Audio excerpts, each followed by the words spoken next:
Boa noite, pessoal. Estamos iniciando mais um programa Chá em Foco e hoje vamos receber ele, Pai Miguel de Xangô, para contar a sua história, sua trajetória aqui no Chá em Foco. Boa noite, Pai Miguel. Seja bem-vindo ao Chá em Foco. E é uma honra para mim estar lhe recebendo aqui e para contar a sua história, o seu dia a dia, a sua caminhada. Boa noite, Pai Maurício. Boa noite a todo mundo. Gratificante para nós, né? Ainda mais a gente que é mais novo, está sendo convidado aqui dentro da Chá em Foco para a gente poder falar um pouco da gente, né? Um pouco do conhecimento que a gente acaba tendo, principalmente da onde a gente vem, né? Isso. E sabe que o intuito, Pai Miguel, do nosso programa, não sei se você acompanha, é trazer a história, a trajetória de cada babalorixá, de cada yalorixá, cada sacerdote de Umbanda, chefe de Exu, para contar a sua trajetória aqui, né? E o nosso programa ele tem tendo uma grande visibilidade, né, nesse sentido, porque é um programa que é uma mídia limpa que a gente chama, né? Que tem um conteúdo de mostrar a caminhada de cada um, né? Que caminha nesse trajeto como religioso, né? Então, vamos começar nossa rodada de pergunta aqui, pai. Como foi sua trajetória religiosa? Conturbada, né? Eu acho que para todos dentro de um início, né, a gente acaba tendo experiências, pessoas aos quais a gente acaba tendo um apego um pouco mais. E na minha parte religiosa foi um pouco conturbada, mas eu acho que se eu não tivesse passado por tudo que eu acabei passando, a gente não acabaria se tornando quem a gente é hoje, né? Então eu agradeço muito, até mesmo por muitas vezes ficar em frente a um quarto santo, pedir, né, uma vida mais plena, né? Não em bens materiais, mas em paz de espírito, né? Porque eu, vamos dizer assim, para quem não conhece, não sabe muito da minha vida especificamente. Sim. Mas foi bem complicado para mim, mas agradeço hoje a ter, né? Demorei muito até autoaceitar, né? Fazer uma obrigação grande para orixá, tanto porque eu sempre dizia, eu preciso ter uma estabilidade primeiro para mim, depois dar uma estabilidade para orixá, né? Eu não posso dar para os outros aquilo que eu não tenho. E para o orixá eu acho que seria da mesma forma. Sim. Né? A gente tem que ter a consciência do que está fazendo.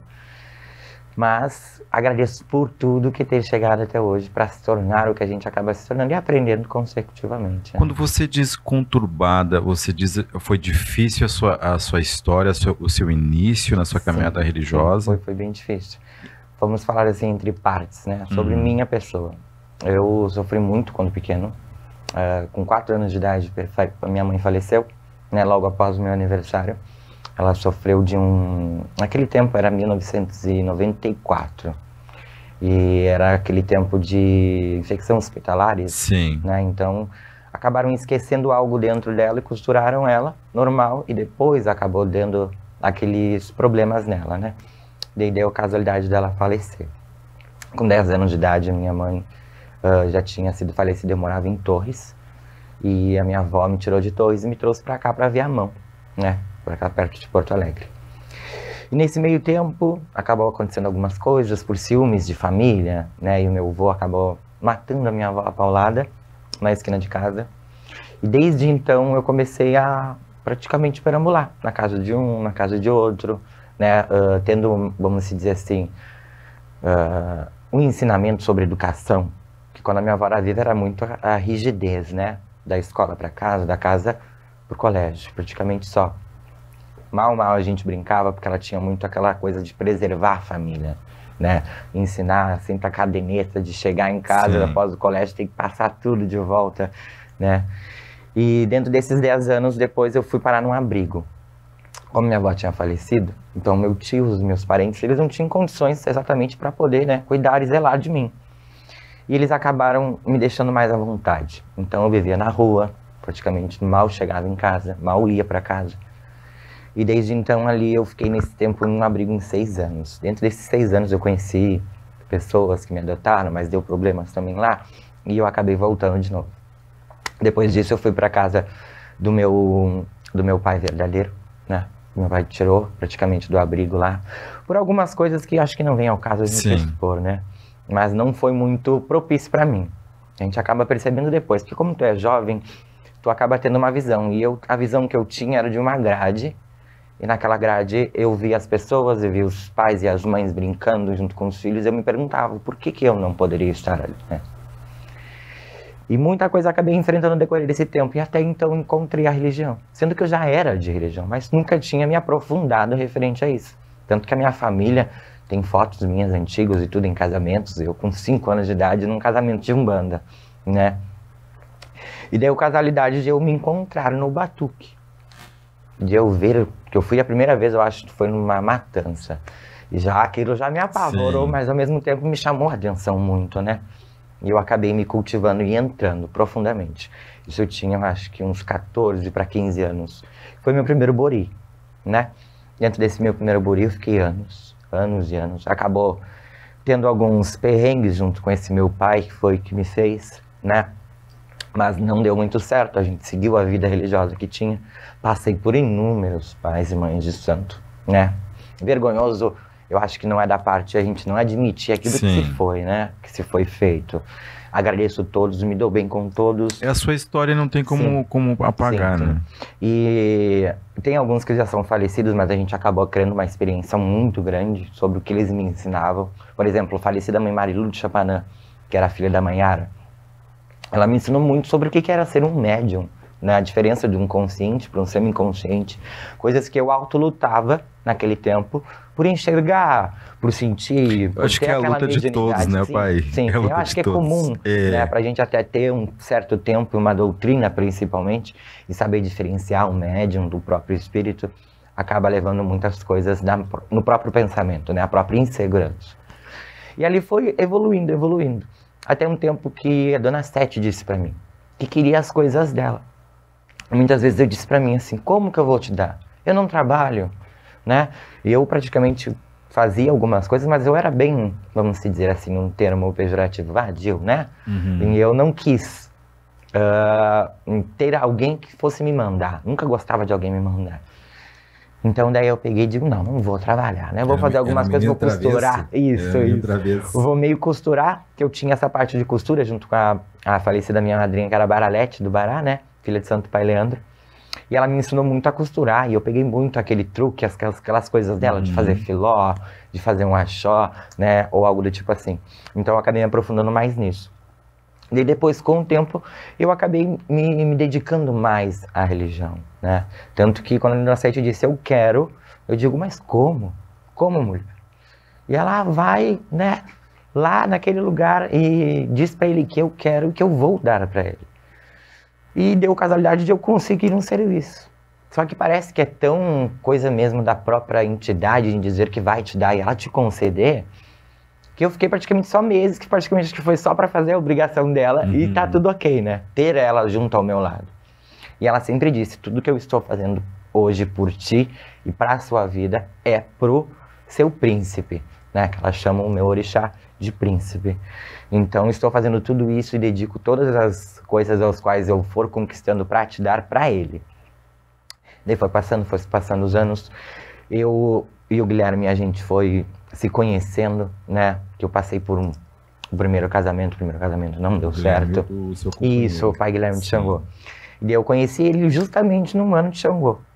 Sendo que eu praticamente... O presente do pai. Praticamente, né? Praticamente, acho que de tanto a gente clamar, e eu clamei muito em frente ao Quarto Santo. Eu chorava demais, porque eu sempre queria entender por que eu não tinha minha mãe, por que eu não tinha alguém que ficasse ali comigo, me ensinasse a ter educação, a saber, como se diz assim, passar pelas coisas da vida que tem que passar. Ter um colo, né? Que hoje em dia eu acho que é essencial para inúmeras pessoas. Então, isso acabou me calejando demais, mas a Sete acabou abrindo a minha vida, assim, de uma maneira que a gente até hoje não tem a noção e a percepção. Como agora, a gente vindo para aqui para a produção, me pararam ali na rua. E assim, o senhor é o pai Miguel? O senhor é o da Dona Sete? E eu, sim. Então, tipo, a gente receber esse aconchego. Sim. Sem a gente esperar, porque, tipo assim, a gente não faz tudo que a gente faz hoje para querer se engrandecer, porque a gente tem bases na religião. Eu tenho bases. Tanto o senhor também, Sim. que seria uma base dentro da nossa cultura do Batuque do Rio Grande do Sul. Pai Chico, então, Mãe Thaís, são nomes que são pessoas que levam com respeito, né, com uma hierarquia, com uma coisa ao qual que seja bonito de se ver. Né? Não aquela coisa que a gente acaba se expondo, ou degladiando, brigando em redes sociais, que eu acho que coisas que não são cabíveis, principalmente para o nosso caráter, Exatamente. como religioso e como pessoa também. Então a gente vai acabar evoluindo. E a Dona Sete fez com que tudo isso acontecesse. E ela me conduziu e disse que tudo isso que ela iria fazer era ser por orixá. E eu sempre dizia, não vou me aprontar. Não quero esse compromisso grande, enorme, para botar uma pessoa no chão. Porque eu quero aprender muito ainda. Ainda eu estou aprendendo. E eu tenho, assim, consecutivamente e diariamente a aprender. Tanto com a minha casa de religião, quanto com os filhos. E principalmente com a nossa babá, né? Mas a Dona Sete acabou fazendo todas essas questões para mim. E no ano passado, logo após a minha obrigação, porque na verdade eu iria deitar em setembro. E eu acabei deitando uns 3 meses antes. Eu acabei descobrindo que eu estava com um tumor. Mas eu descobri depois da minha obrigação. Que um orixá, na minha obrigação, chegou para mim, me abraçou e disse para mim, meu filho, a parte completa do que o senhor deveria fazer espiritual está perfeita. Seu pai está em seus braços. Mas infelizmente tem coisas no seu corpo que não são espirituais, são carnais. E tu deva de procurar, né, algo que vá te ajudar e te orientar nessa Sim. parte. E eu já fiquei com medo, né? Imagina, tu em plena obrigação. Eu praticamente tinha recém-deitado, fui cumprimentar o orixá, e o orixá pega e me diz isso. E a gente acaba ficando apreensivo. E eu pegava e dizia pro Guilherme, eu sinto algo, mas eu tenho medo, será que isso vai acontecer mesmo? E ele, não, capaz, vira tua boca pra lá, bate na madeira, né? Que isso nunca possa acontecer, tu vai ter muito mais anos de vida. E a gente acaba se debilitando, né, por coisas e etc. E eu levantei. Quando eu levantei do chão, eu disse, não, eu vou ao médico, eu vou fazer os exames, as coisas que eu preciso.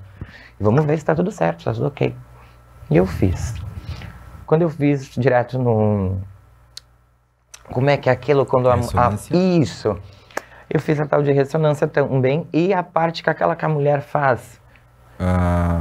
Ecografia. Isso, eu fiz a tal de eco, né? Que era no testículo. Eu fui fazer a tal de eco. Um estava perfeito, mas o outro estava com alguns nódulos e algumas coisas que a gente não entendia.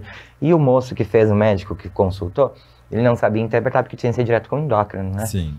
Então ele disse, aproveita que agora é meio-dia e pouca por aí, já vai ter um endócrino ali e tu pode já ver com ele e já resolver essa parte. E ali a gente já fica apreensivo. Ou nódulo, alguma coisa tem, né? Sim. Deu, será que eu vou? Será que eu não vou? Deixa assim. Não vou. Já tô aqui mesmo, vou, né? Chego lá e entrei. Quando eu entrei na parte de endócrino, cumprimentamos. E ele pegou a folha e olhou. Quando ele olhou, ele disse assim... Já se apavorou e eu já me apavorei. E ele... Menino, tu tem 3 meses. Tu tem 3 meses de vida. Tu tem que tirar isso o mais rápido possível. Claro que a gente escutar isso é um baque, né? Sim. A nossa mente, principalmente. E ali a minha vida veio do início ao fim. A gente se auto-julga. Poxa, eu fiz tudo, consegui construir tudo isso, todo esse espaço, sabe? E agora sim, vou acabar me perdendo tudo. Em algum momento você culpou o orixá ou a sete? Jamais. Não? Jamais, jamais. É claro, porque a gente vai se auto-julgar. Sim. Poxa, a gente tem o orixá não avisa. Mas eu acho que seria um momento propício, né? Se eu já estava deitando e entregando para o orixá, e eu fiz de Lodeu Oromilaia. Porque hoje, pai, não lhe cortando, o que mais acontece é as pessoas... qualquer probleminha que existe, qualquer torção de um pé, uma unha quebrada, uma dor de barriga, as pessoas querem largar a religião, querem abandonar o orixá, querem largar o Exu. Enfim, às vezes são pessoas que têm uma caminhada grande já de tempo, né, na sua vida. E isso que você está dizendo para mim, eu passei também por diversas situações da minha vida, inclusive, não digo parecidas, mas teve coisas que para chegar aonde eu cheguei, só eu sei o que eu galguei, o que eu caminhei, o que eu trilhei, quanto eu chorei. Eu dormi na rua, né? Eu comia, não tinha o que comer. Então hoje todo mundo que me conhece sabe que eu não como pirão, né? Principalmente tubará. Sim. né? Mas o amalado chegou, eu sou apaixonado. Porque era o que eu tinha para comer. Era pirão de manhã, pirão de meio-dia, pirão de tarde. Então eu comia às vezes pirão com sal, só água e sal e a farinha de mandioca. Era o que eu tinha para comer. Sim. Né? E isso foi com 18 anos para frente, quando logo que eu me assumi perante a minha família sanguínea, que eu era homossexual. Sim. Então minha mãe não me aceitou, né? Então eu passei por poucas e boas. Então eu galguei muito, né, para chegar aonde eu cheguei. Enfim, mas tudo sempre nunca perdendo a fé, porque eu sou de religião desde pequeno, desde 4 anos de idade. E isso as pessoas não enxergam, né? E a gente passa por tudo isso que que você passou, que eu passei. Inclusive em 2019 eu fiquei doente também. Eu fui fazer uma cirurgia, a gente que é vaidoso, quer fazer uma cirurgia, fui fazer uma cirurgia de abdômen e eu acabei contraindo hepatite C, né? Então eu perdi cabelo, enfim, fiz transfusão de sangue, perdi cabelo, perdi unha, eu emagreci. E a gente que é gay, a primeira coisa que as pessoas apontam é, né, tá com alguma tá com alguma coisa a mais, né? Sim. Que isso não seria o problema para ninguém, Com que hoje em dia certeza. com tratamento, né? Mas as pessoas já apontam pra gente, né? Ele tá com isso, o auto-julgamento. Eu perdi cabelo, eu tenho meu filho que está ali, né, ali fora, e era ele que me cuidava, ele que chegava e dizia: pai, tu não vai me deixar, né? Enfim, isso foi em 2019. E em nenhum momento eu culpei Oxum, sabe? Por aquele momento, que nem você, a gente se apega ainda mais, Com né? certeza. E como a gente sabe que não é a nossa hora, mas tem aquele, né, aquele medinho, Sim, tipo aquele susto, assim. eu acho que é para, vamos dizer assim, acordar a gente daquele medo, daquela insegurança ao qual a gente está passando. E isso nos fortalece, não Com sei se não te certeza. fortaleceu mais. Muito. Né? Parece que diz assim: faça pelos outros aquilo que não fizeram por você. Sim. Né? E eu, depois de ver e ter essa noção, de entender o porquê, a gente daí se pergunta: será que eu sirvo para isso? Como tem esses julgamentos na internet, que é umas coisas absurdas aos quais a gente acaba vendo. Que nem eu digo lá na minha casa, para os meus filhos. Muita coisa ao qual vocês veem, talvez a gente não tenha que ter aquele auto-julgamento. A gente tem que entender, né? Tanto eu vejo inúmeras coisas na internet, eu não vou em publicações de ninguém para autodenegrir as pessoas por um culto onde eu não sei o que é, o que eles estão fazendo. Então, tipo, é muito mais fácil a gente acabar cuidando das panelas da gente do que a gente acabar, né, cuidando do que o outro acaba fazendo ou não. E eu aprendi muito dessa questão de auto se preservar, né? Tanto por um cliente, principalmente, porque eu acho que um bom religioso é aquele que se mantém com um caráter próprio, né? E não ter que ter essas questões que acabam acontecendo hoje em dia. Mas orixá, eu jamais iria culpar. Porque até então, foi através dele, né? Se não fosse através do que o orixá tivesse me dito, eu não teria sabido. E qual o orixá, pai, que falou? Oxum. Oxum. Oxum. Uma mãe, assim, que eu não tenho o que falar, né? E graças a Deus são 2 Oxuns que cobrem a minha cabeça, né? E são 2 pessoas que eu vou levar pra minha vida pelo resto, né? Do que eu tenho que aprender, porque ainda até hoje eu tenho esse amparo, esse zelo, que pra mim são os meus pais e são minhas mães, né? São os meus padrinhos, que é o pai Leandro de Oxum e o pai Leandrinho. E a minha mãe de santo, que é a mãe Isabel de Oxum Demum. Mas vamos chegar lá, hein? Sim. E pra mim foi um baque naquela situação, mas eu acho que foi mais fácil pra gente poder acordar e entender, né? O porquê que você está fazendo isso. Qual o significado de tu simplesmente fazer uma obrigação. A minha obrigação foi densa. Não posso dizer que não foi, porque a maioria dos meus irmãos não sabiam. Ninguém sabia. Né? Até então, únicos que sabiam era eu, meu esposo, o meu filho de santo, que seria o Jô, né? E o meu avô e a minha mãe. Só. Porque eu não quis contar pra ninguém. Exatamente. Eu não sei se isso é uma coisa nossa, né? Porque às vezes a gente não quer que o filho de santo... A gente não se envolve na vida do filho de santo, né? E a gente também não quer que o filho de santo se envolve na nossa.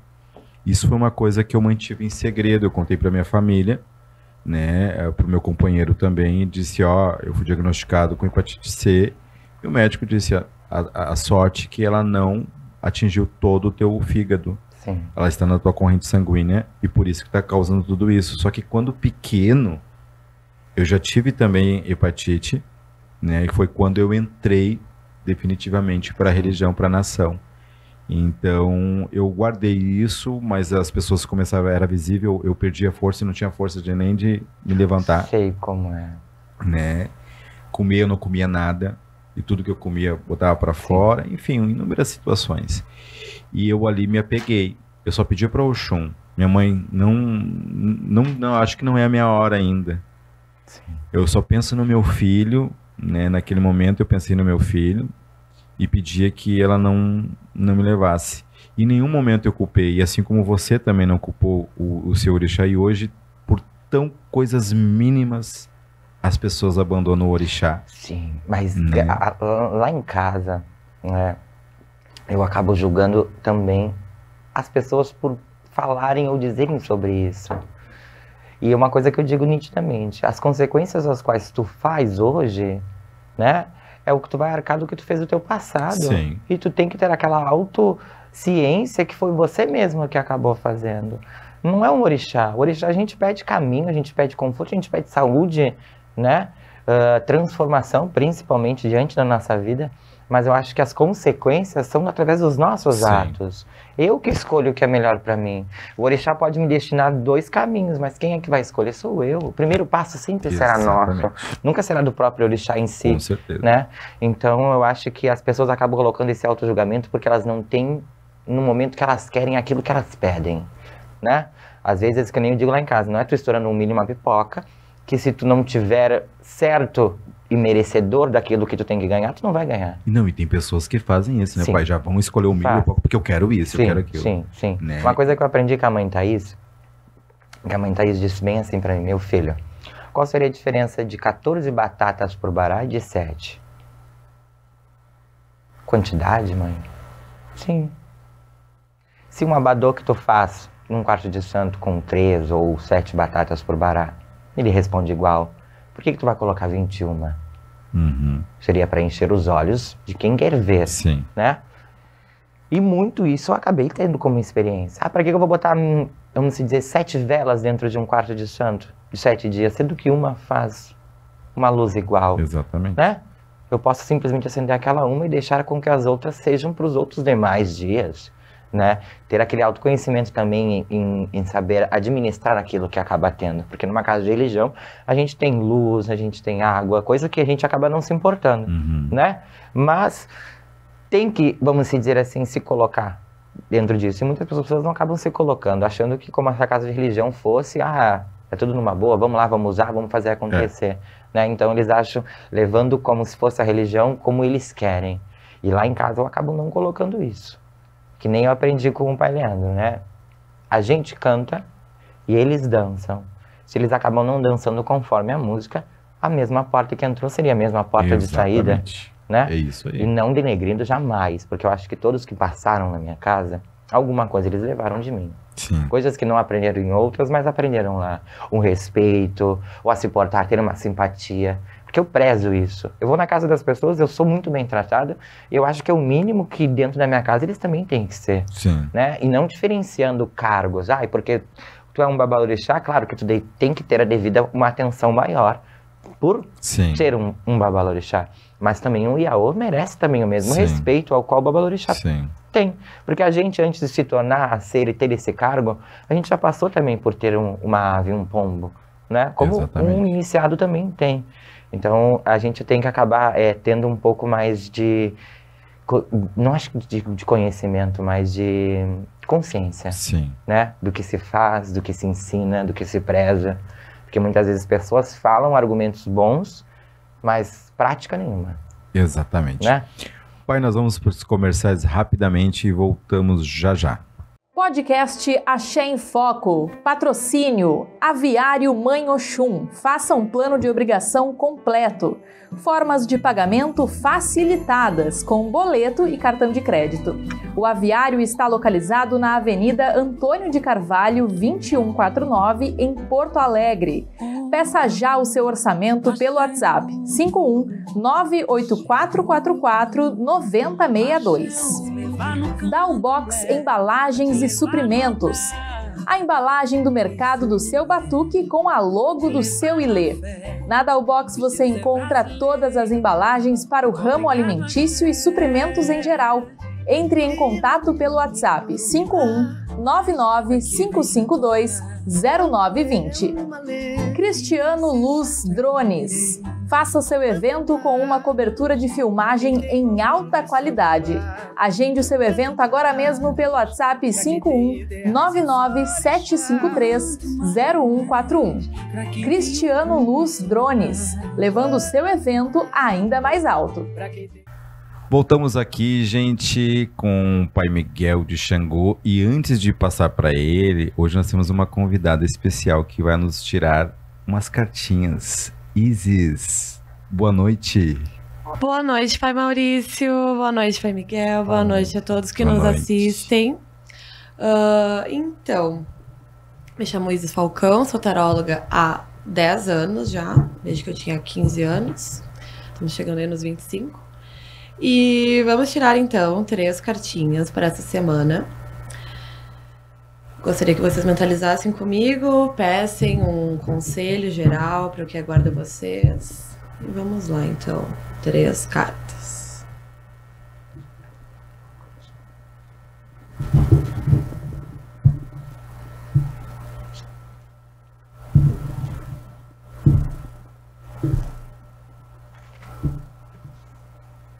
Essa primeira aqui.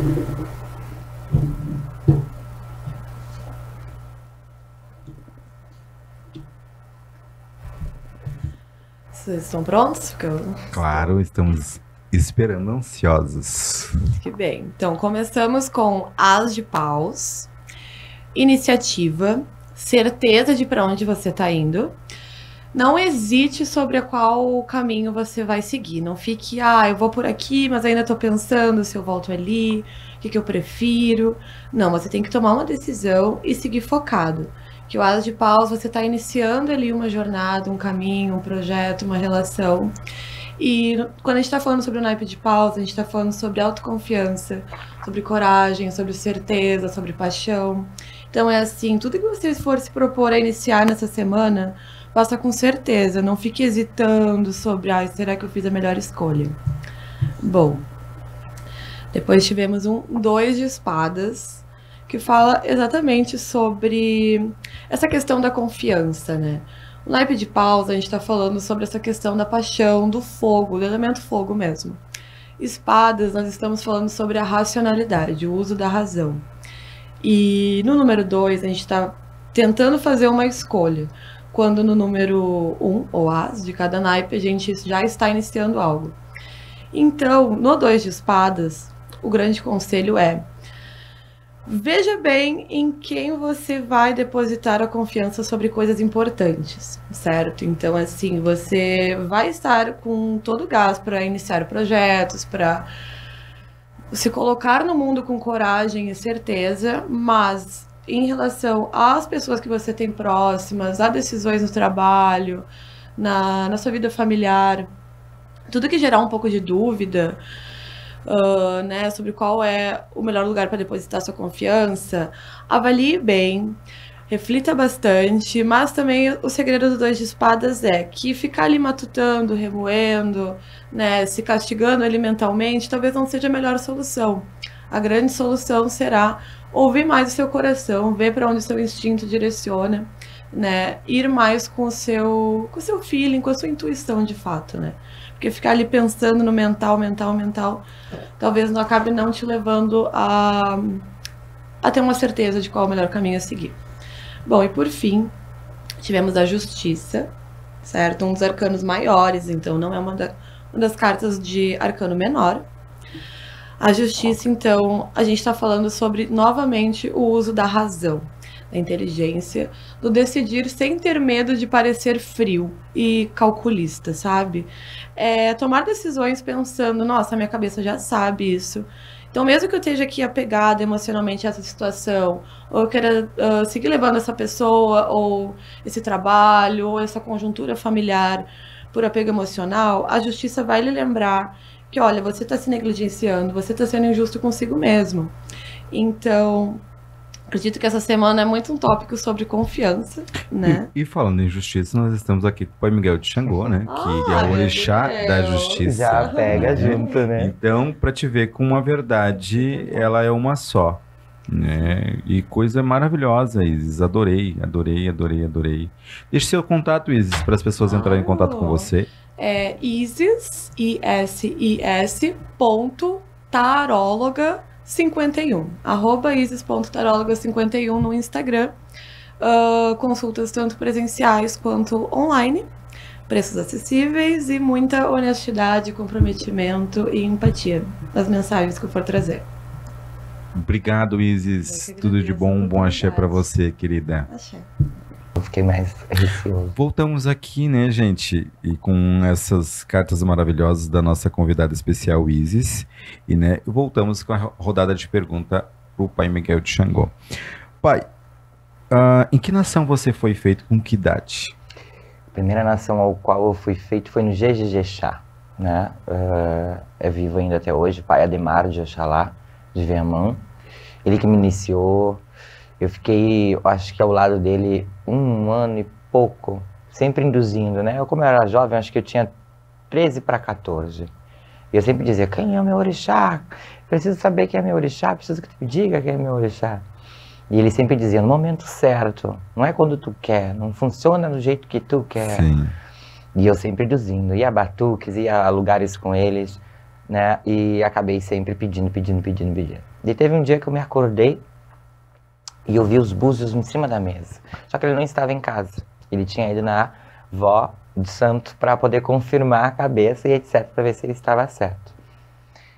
Quando ele chegou, ele me disse, é filho de Xangô. Só que tu não é do Xangô novo, né? Tão novo assim, tu é de Aganju e Beije.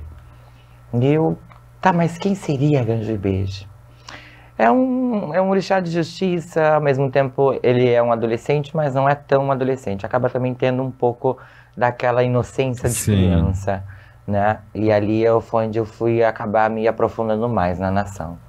Coloquei num caderno específico as saudações dos orixás, né? Um do ladinho do outro e a ordem direitinha.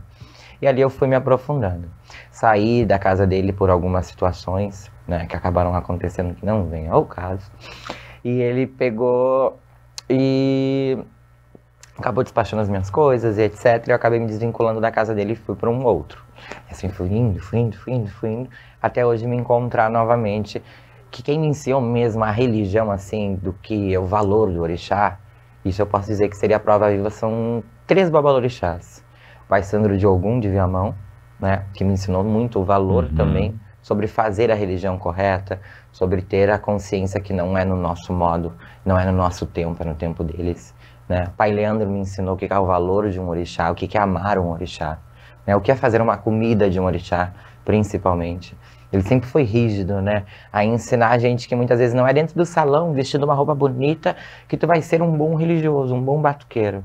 É dentro da cozinha, aprendendo a diferença entre um milho e uma pipoca, né? A torrar um milho e fazer aquele devido axé ao orixá, né? E qual a sua visão, Pai Miguel, sobre o seu início de ser tão rápido e tão novo, digamos assim, como isso tem alguma questão que você preza por isso na sua casa, ou tem esse tempo? Porque eu acho que o orixá foi muito precoce na sua vida, né? Eu demorei mais de 12 anos para me aprontar, né? Até mesmo porque eu não quis. O Pai Leandro é prova viva em falar, porque ele sempre dizia, meu filho, tu precisa deitar de 4 pés, teu pai tá pedindo, teu pai pede, teu pai clama. Eu não é momento, eu não tenho uma casa para morar. Como que eu vou ter, né, estabilidade para comprar bichos? Eu sempre fui daquela percepção, sempre aprendi. A obrigação minha é de comprar os meus bichos, né? Eu tenho que ter esse alto valor. Isso você passa pros seus pais? Com certeza. Porque hoje em dia tem algumas pessoas, eu vejo que não é do seu caso. Quando a gente fala aqui, a gente comenta no geral. Hoje as pessoas, hoje eu quero me aprontar e deu. Né? Tô vendo que o seu caso não foi assim. és uma pessoa que tem uma consciência que o orixá tem que te dar uma certa estabilidade, algo, né? Tem muitos pais de santo que dizem, não, tu tem que fazer, porque senão já houve muito. Tu vai morrer, filhos saíram fulano, de alguma casa e virem me dizer sobre isso. E daí eu fico me auto-julgando. Poxa, se o orixá é uma divindade, é um ser maior, um ser de luz, por que ele vai tirar a nossa vida por não fazer uma obrigação? Não existe. Claro que quando a gente tem erros e tudo mais, o orixá nos pune, né?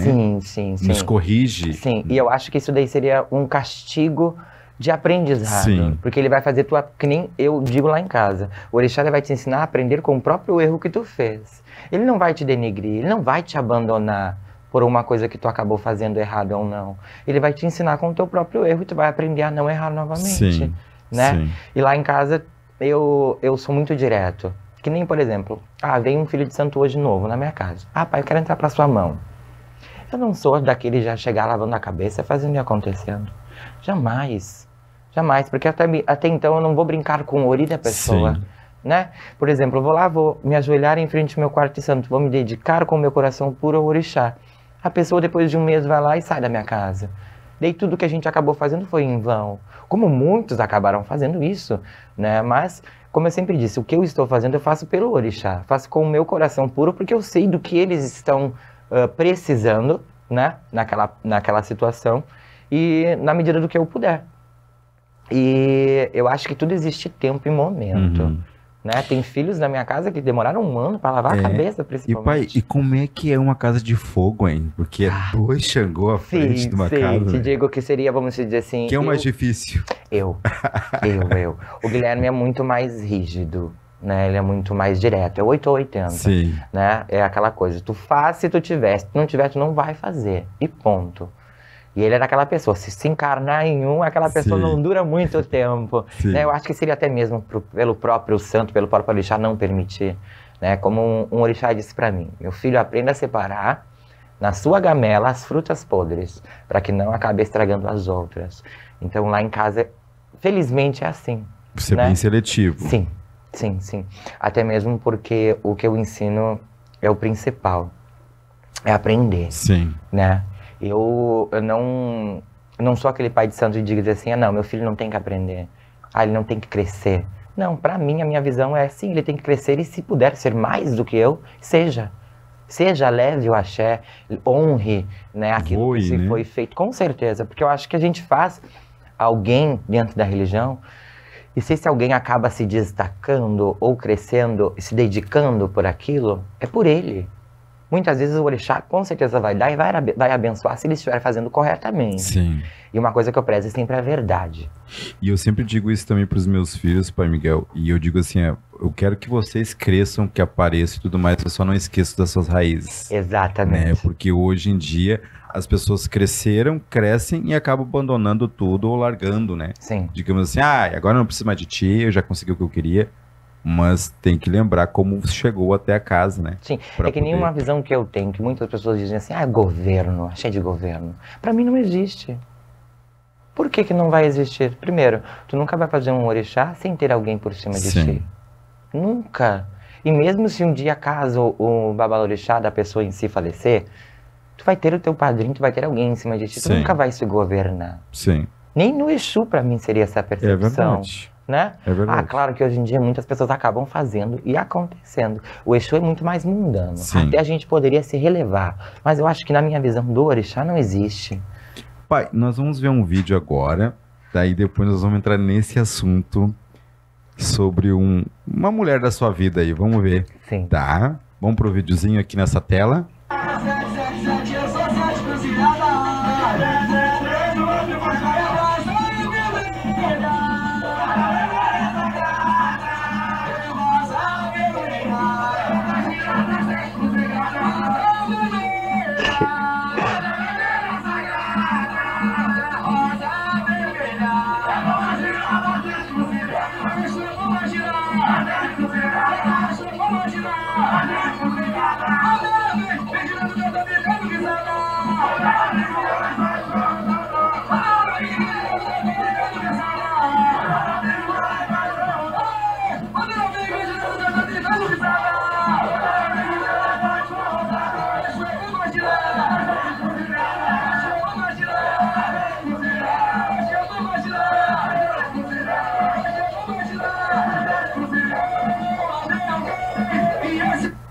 Pai Miguel, bom, a gente acabou de assistir esse vídeo aí e eu te disse que tu tinhas uma mulher na sua vida, né? Sim. Que é uma das mulheres da sua vida, né? E qual foi a primeira vez que essa mulher se manifestou em você? Isso foi bem complicado, até mesmo pra mim, porque naquele tempo, como a gente é novo, a gente não tem uma percepção grande sobre mediunidade, né? E eu tava após uma gira. Primeiro quem respondeu, quem abriu essa parte da minha aura espiritual foi Exu Tiriri, né? Que já também bem conhecido aí, tenebroso. Ele que acabou conduzindo essa parte espiritual. E a Sete, ela nasceu praticamente sozinha. A gente estava após uma gira e aí eu acabei não entendendo o que se estava acontecendo, né? E depois me disseram que eu estava incorporado com uma pombogira. Só que naquele tempo ela nunca disse quem ela era. Ela sempre disse, eu só vou dizer quem eu sou no momento que eu comer. Nem que seja uma ave só. E até então, eu tive sempre medo de fazer essa parte espiritual em Exu, né?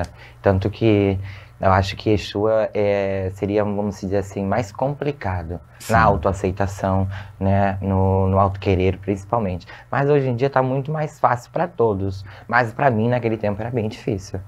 Então eu tinha muito medo. E daí, desde então, do que ela respondeu para mim sobre o meu corpo, ela se autodisfarçou, sim. Isso eu posso dizer porque quando eu tinha ido para uma outra casa, eles tinham um culto totalmente diferente, não de quimbanda. Seria mais lado de voodoo. Uhum. Então eles tinham umas coisas com anjos e etc. E a Sete se disfarçou como pombogira menina, se alimentou e depois dali clamou aos quatro cantos quem ela era, né? Eu sou Exu mulher. Sou Exu pombogira da Sete Cruzilhadas, assim como ela sempre diz, né? E desde ali, no momento que ela acabou comendo, disfarçada de outra, acabou tendo essa, vamos dizer, força maior, né? Nos meus caminhos. E até hoje aí faz tudo o que a gente menos espera. Sim, né? Sim. E você compartilha muito da sua vida religiosa, né, pai? Enfim, nas mídias e tudo. E tanto religiosa como pessoal, como você consegue lidar com essa divisão? Eu sei separar muito, né? Eu acho que muitas das vezes, como a gente acaba se colocando em mídia, sim, a gente coloca a nossa vida religiosa. E eu acho que não precisa se expor muito à nossa vida pessoal, porque senão acaba vindo aquela, vamos dizer assim, interferência de pessoas, né? No auto-julgamento, do que tu faz, do que tu não faz. Então eu sei muito bem separar o que é a religião do que é a minha vida. E como você lida com as críticas no sentido por ser novo, né, quanto a exposição, digamos assim, nas redes sociais, nas mídias, e pelas suas festas, né, que não tem o que dizer, né. Eu sei que tem muitas pessoas que criticam isto, porque uma das pioneiras a trazer a festa dos Exus, o Exu tanto para a rua quanto para os salões, foi a Manheda. Com certeza. Né, a Manheda de Ogum. E como você lida com essas críticas dos haters, às vezes até mesmo da internet, e o do dia a dia dos próprios batuqueiros, nossos irmãos aí, africanistas, né? Bom, eu aprendi que toda mídia é válida, né? Tanto positiva quanto negativa. Vai de tu saber ter aquela firmeza na tua consciência, em saber aquilo que você faz, né? O que eu faço na minha casa, muitas pessoas não estão ali, não participam muito, elas veem o que elas querem ver, ou o que eu quero que elas vejam, né? Mas quem acompanha, quem sabe do nosso axé, sabe do fundamento, sabe do culto ao qual a gente leva, do respeito ao qual a gente leva. E eu acho que crítica positiva a gente tem bastante, né? Pessoas que acabam gostando, sim, mas também tem muita gente ruim. Acabam denegrindo, falando que a gente está fazendo errado, ou porque a gente é marmotagem, ou por usar um sapato, ou por usar uma vestimenta.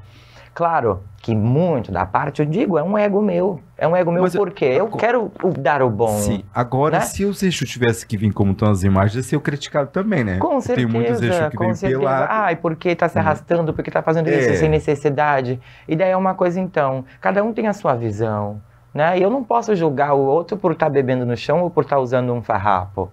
É uma entidade igual. O plano espiritual, ele não existe cargo ele não existe lado e nem diferença de espírito para espírito, Sim. né? O plano espiritual é só um. Né? As entidades trabalham dentro desse plano espiritual numa união só. E o propósito, eu acho, nosso, religioso, tanto batuqueiro quanto quimandeiro ou umbandista, seria a fé. A fé ao qual tu ter, nem que seja num copo de água ao qual tu for botar ali com uma vela acesa. Tu vai ter uma resposta, tu vai ter uma, vamos dizer assim, um aconchego naquela situação ao qual tu tá se colocando, né? Porque assim, ó, nas imagens como nós estávamos falando, né, os Exu vêm calçados, né? Tem alguns... Bom, imagina eu sou do Exu Rei das Sete Cruzilhadas. Sim. Viria de bota, um shortinho e capa. Né? Não, imagina a falação que não iria dar, com certeza. Né? Eu não sei como é que é a imagem da sua comunidade. A imagem da sete é uma imagem bem africana, assim, com 7 babados, umas rosas vermelhas na cabeça, no canto, assim, do ombro também.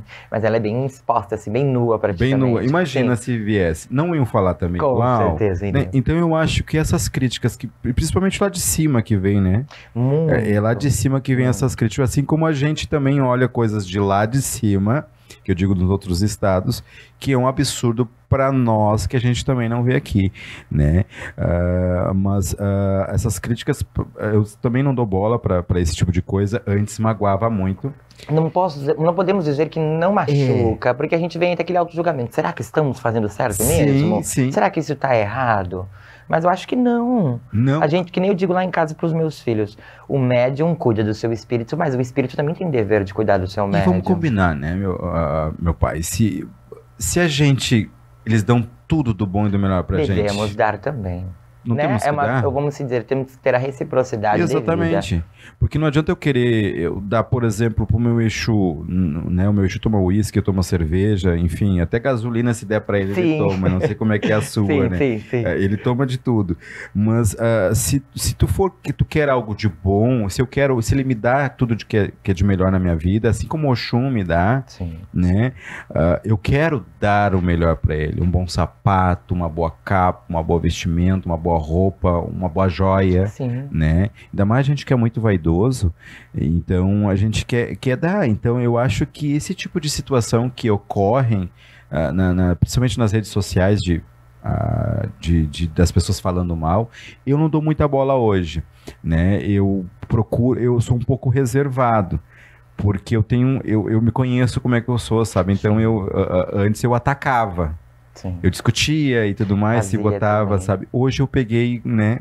Me preservei um pouquinho mais, não ataco, procuro não me expor muitas coisas, mas às vezes, com esse programa, então, eu já levei várias cacetadas, mas também não dou bola, porque eu estou fazendo aquilo que está sendo bom para as pessoas, para a comunidade, assim como para os meus filhos, para minha casa e também para os meus convidados. E eu acho que é isso mesmo nessa visão que você disse, não tem que dar bola não. Pai, nós vamos rapidamente para os intervalos e voltamos já já. Podcast Axé em Foco, patrocínio Lisa Esmalteria, extensão de cílios, alongamento em gel, massagem e terapias integrativas. Tudo isso na Avenida Pedro Quaresma da Silva, 1419, em Novo Hamburgo. Entre em contato pelo WhatsApp 51 99918 1224 e agende seu horário.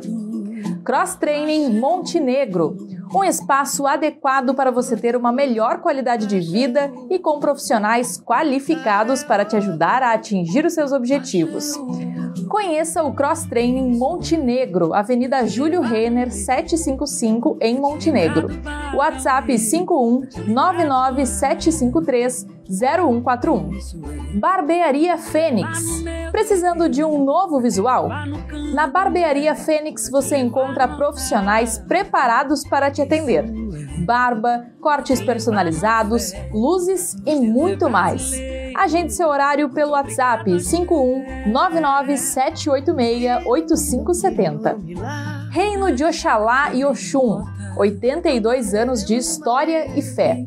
O Reino de Oxalá e Oxum fica na Avenida Veiga 590, em Porto Alegre. 51 99966 7710. Pai Chiquinho de Oxalá. Reino de Oxum, situado na Rua das Quaresmeiras 244, bairro Boa Saúde, em Novo Hamburgo. Consultas espirituais, jogo de búzios, cartas, trabalhos para todas as finalidades. Agende seu horário pelo WhatsApp 51997629052. Pai Maurício de Oxum. Voltamos aqui, gente, e com essa presença ilustre que eu tive o prazer de conhecer, não por falta, mas devido às vezes à agenda, às vezes a gente não consegue, né, acompanhar todo mundo e visitar todo mundo. E eu não conhecia o Pai Miguel pessoalmente e hoje eu tive a oportunidade de conversar e conhecer um pouquinho da sua história, Pai. Pai, voltamos aqui então com a rodada de perguntas. Uma perguntinha, se você tivesse a oportunidade de voltar no tempo, você mudaria a sua história e faria algo diferente? Faria. Eu acho que talvez as minhas escolhas. Não exatamente no que eu passei, porque eu passaria 10.000 vezes novamente para me amadurecer mais, para me fazer uma pessoa melhor, né? Não que eu não seja, mas acho que ninguém é perfeito. Sim. Também, né? E eu mudaria sim. Mudaria muitas, inúmeras escolhas, principalmente de pessoas aos quais eu confiei, me magoaram e hoje não estão mais por perto, né? E a gente acaba se auto-julgando porque o tempo vai passando e tu vai vendo que é o tempo, tu vai ficando sozinho. Tu vai ter simplesmente aquelas outras pessoas que sempre estão, né, no nosso lado, mas aqueles amizades mesmo que tu achava que tu teria, já não tem mais. Isso eu acho que talvez eu conseguiria fazer uma escolha melhor se eu voltasse no tempo. Sabe, pai, que eu falo que eu não desejo nada do que eu passei na minha vida. Eu acredito eu que você Com também certeza. jamais desejaria, Jamais. né? Mas eu não julgo ninguém, eu não julgo a minha mãe, eu não julgo nenhum dos meus familiares do que eu passei. Pelo contrário, isso para mim me deu força, me deu garra de fazer as coisas diferentes na minha vida, confiar no orixá que eu nunca abandonei, né? Hoje, dia 4 de dezembro, Oxum faz 30 anos de vasilha, então é uma história. Então, para mim, tudo aquilo que eu passei na minha vida e tudo que hoje eu tenho, que Oxum me deu, a gente valoriza mais, né? E a gente tem como passar para os nossos, né? Essa história, dizer assim, confia no teu pai, confia no teu orixá, confia no teu Exu, né? Não use o Exu, o orixá como moeda de troca, não é dai-vos e recebei-vos, né? Que eu ensino em casa também. Então, isso tudo para mim é um... O orixá para mim não é isto, sabe? Eu tipo assim, ó, eu arriar uma frente, eu quero isso, eu quero um carro novo, ó, tô te dando uma canjica, vale um carro novo? Tá me entendendo? Esses tempos eu xinguei uma filha minha porque ela disse assim, pai, eu só vou fazer obrigação, tá? Se o pai Ossanha me der um carro, eu só vou deitar pra ele se ele me der. E eu digo, tu não tá me falando isso, minha filha?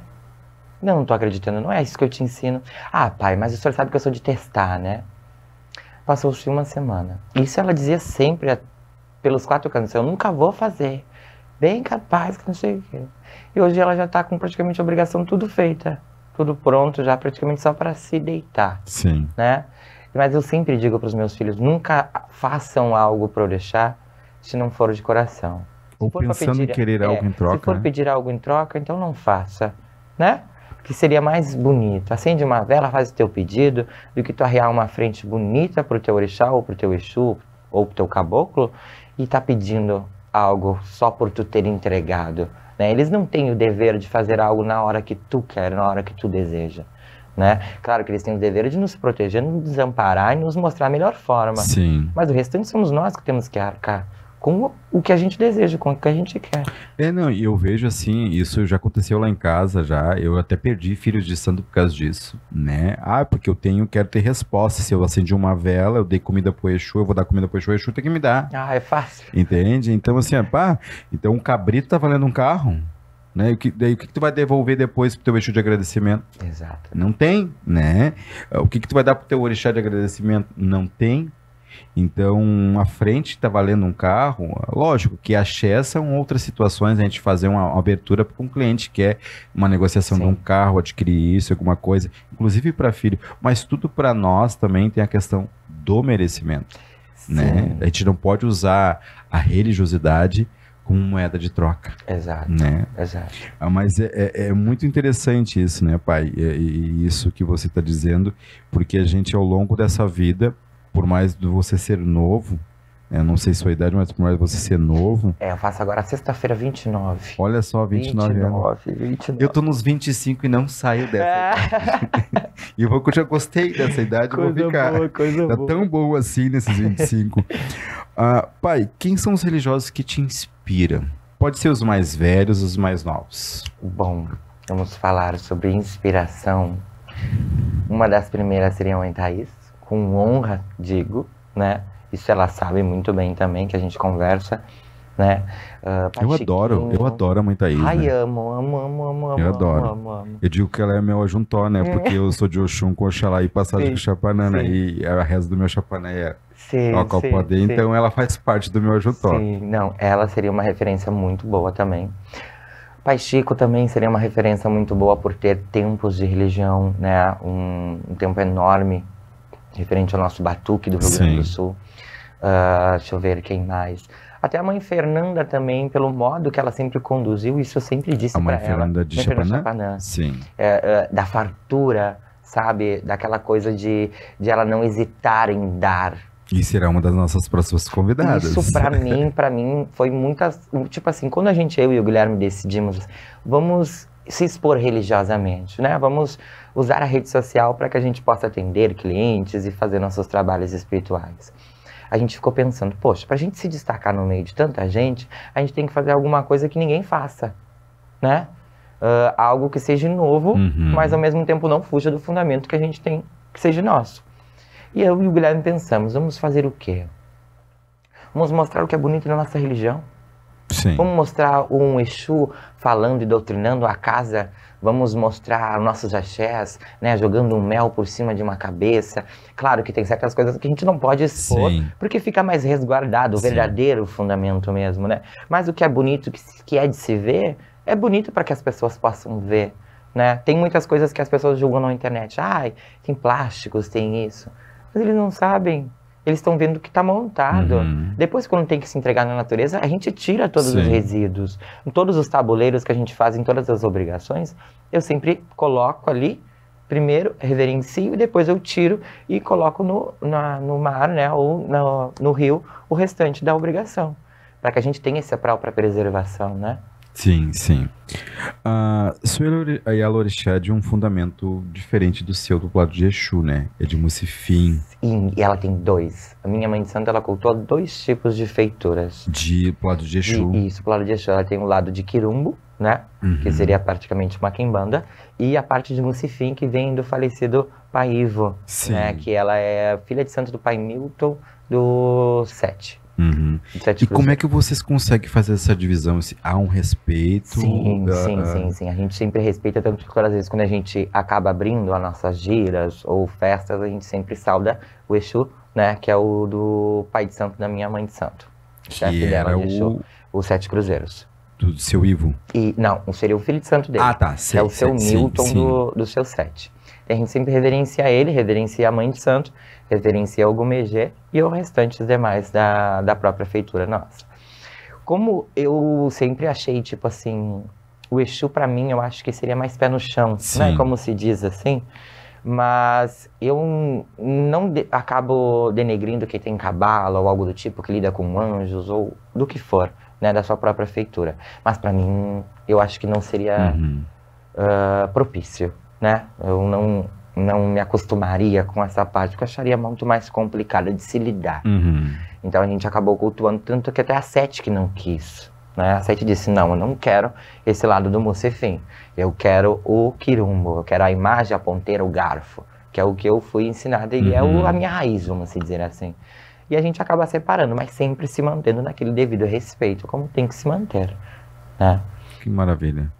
Isso é bonito, né, pai? A questão do respeito, dessa diversidade, digamos assim. Não digo diversidade no sentido, por exemplo, de uma feitura, de um culto, e você de outro, mas que ambos se respeitam e se mantêm ali. E o Guilherme, o seu companheiro também, Sim, acabou. Por exemplo, o Tranca-Rua, quando eu conheci o Guilherme já era filho de Santa Mãe Isabel. Né? Então ele já estava praticamente mais próximo do Quirumbo. E o Exu, o Tranca-Rua também já era mais próximo nessa parte. Mas quando a gente acabou fazendo as obrigações, a gente decidiu ir pro lado do Quirumbo, porque é muitos preceitos, são muitas coisas que o Mucifim acaba tendo esse culto. Sim. E a gente não acabou se encaixando, se acostumando com isso, e nem as nossas próprias entidades. Sim. Né? Claro que o Tranca-Rua tem um pé um pouco lá, mas ao mesmo tempo não acaba fugindo do fundamento Aqui que é Exu dele. gira que gira, ele gira aqui, gira em qualquer lugar, né, pai? Já fui, sim, em cultos dessa parte do Mucifim. Eu te digo que é uma energia totalmente diferente da Eu tenho Quimbanda. filhos meus que são de Mucifim, né? E eu sou de Quimbanda, de Cabala e tudo mais, da mesma linhagem da Mãe Ida, do Pai Ricardo, não, a Mãe Fernanda não é de Cabala, se não me engano, a Mãe Fernanda de Chapaná. Não, a Mãe Fernanda é Quimbanda também. Isso, então, eu sou dessa feitura, de alguma EG, feitura e tudo mais, enfim. E eu tenho os filhos meus que são de Mucifim, respeito a deles, respeito a minha.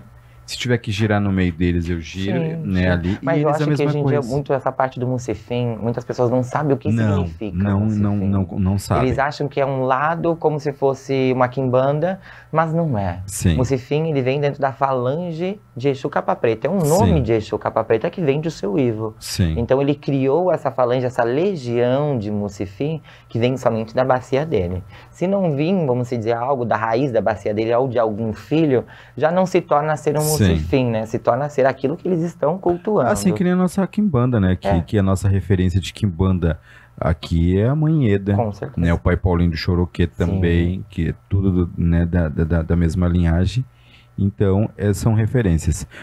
Pai, já está quase chegando ao final desse programa maravilhoso. Tava tão bom. Né? Tão bom. E eu não vou deixar você de fora do bate-bola. Ai, medo. Né? Então eu vou falar uma palavra e você vai dizer o que define pra você.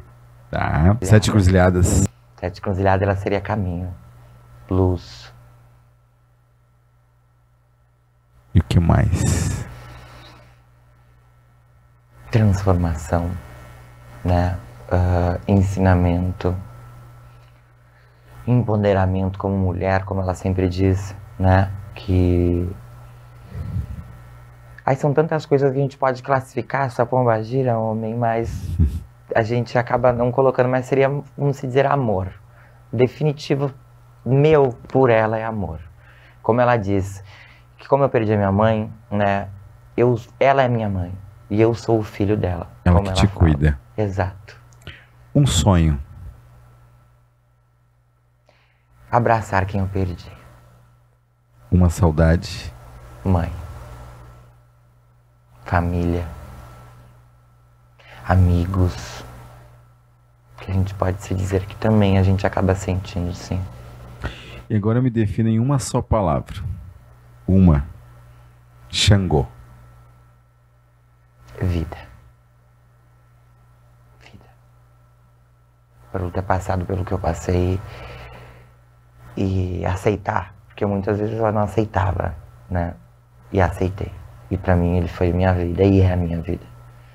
É o rei, é tudo. Tudo. Seria eu, Sim. né? Minha vida por mim. Vamos dizer assim, meu renascimento. Xangô seria meu renascimento, minha vida. Pai Miguel, te agradeço por estar aqui trazendo tua história, né? A sua trajetória, que eu acredito que vai servir de inspiração para muitos, porque a gente que expõe a nossa vida, expõe nas redes, nas mídias, a gente querendo ou não, a gente serve de inspiração para muitos. Sim. Né? Então, tenho certeza que tu és inspiração para muitas pessoas, como pode ser também para algumas pessoas que não é. Mas te desejo vida longa, que continue brilhando, né? E nós somos assim, quem quer fazer algo diferente, eu penso dessa forma, que a árvore que dá frutos, ela leva muita pedrada, né? Então, que continuamos levando pedrada, mas que continuamos fazendo a coisa certa e com verdade, como a gente sempre faz. Te agradeço de coração mesmo. E eu que agradeço esse carinho, né? Peço desculpa para mim por alguma situação que Sim. acabou acontecendo, mas para mim muito gratificante. Num primeiro podcast a gente acabar se expondo. Sim. Dei sorte que não chorei, né? Porque eu não tenho motivo demais, mas a gente acaba lembrando isso, acaba assim tocando no nosso coração. Mas agradeço demais mesmo, que a gente possa ter cada vez mais essa união também. Obrigado, querido. Capaz, eu que agradeço. Gente, uma boa noite a todos. Fique com Deus e com todos os orixás. Um bom axé.